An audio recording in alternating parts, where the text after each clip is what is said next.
I am my mother's savage daughter, the one who runs barefoot cursing sharp stones. I am my mother's savage daughter, I will not cut my hair, I will not lower my voice. So, yeah, this is what we call Dreamweaver. It is a Mugwort tincture. It was harvested during the summer. Then at Lowfest, which is first harvest, I infused it into the alcohol because the alcohol breaks down the plant and it extracts it. So it extracts all that goodness, and the potency of the plant is kind of magnified, or you kind of break it down to quite a pure level. And then it sat during that time just literally in a dark place. And the mugwort, of course, it being called Dreamweaver, it enhances the sleep and the dreams. But one way that we work with it is, if you think that many of us, we're kind of like, we rush around a million miles an hour, especially in modern life. And as I was saying, someone the other day, kind of busyness has become a sickness, right? So when we first go off to sleep, what we are doing is processing the day, okay? And I think over time that has taken longer and longer for people, which is why people will often say that they feel like that they've had a really busy sleep, or they say, I don't feel that I have a restful sleep, right? I actually wake up more tired than when I went to bed. We hear all those things all of the time, and what that is because we are not giving ourselves enough time to process our day.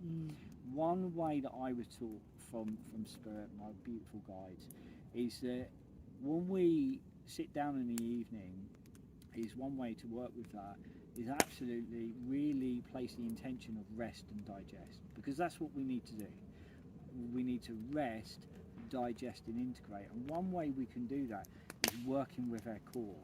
So working with our core, literally just allowing that integration to take place, and you can just rest your hands above your core center and breathe for about 4 or 5 minutes into that place, and then place your hands there. And what that does is helps us integrate the day. It helps us to process the day before we go to sleep. Well, funny, because we call this is the soul seed here. That place in here, the core is the seed of your soul.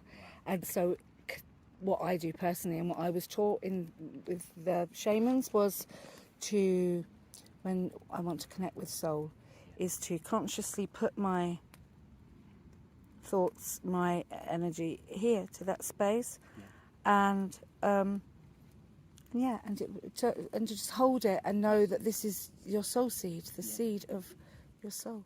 And that absolutely makes sense, because it's like just kind of connecting to that deeper place within you. So that when you go off to sleep, a lot of that integration or digestion is already done, or it's taking hold, so that when you do go off to sleep, you then dream, you then sleep. So what I encourage people to do is like 9 drops of this in a herbal tea, and then give it a stir clockwise, just weaving in that intention, it being a Dreamweaver, and then just take that. Guess what I'm doing tonight? There you go. Yeah, just gently take that, and then 40 minutes before bedtime, and then you kind of, if you do that rest and digest, is you are allowing that process to happen before you go to sleep, because the first layer of sleep is integration and processing. The second layer is our dreams, and you will find that you wake up normally between one cycle and the other. But if you're really kind of going through a difficult time, or you're really rushed, is you'll find that it's very hard then to get off to sleep into the second sleep cycle. Whereas those techniques begin to bring that into a place of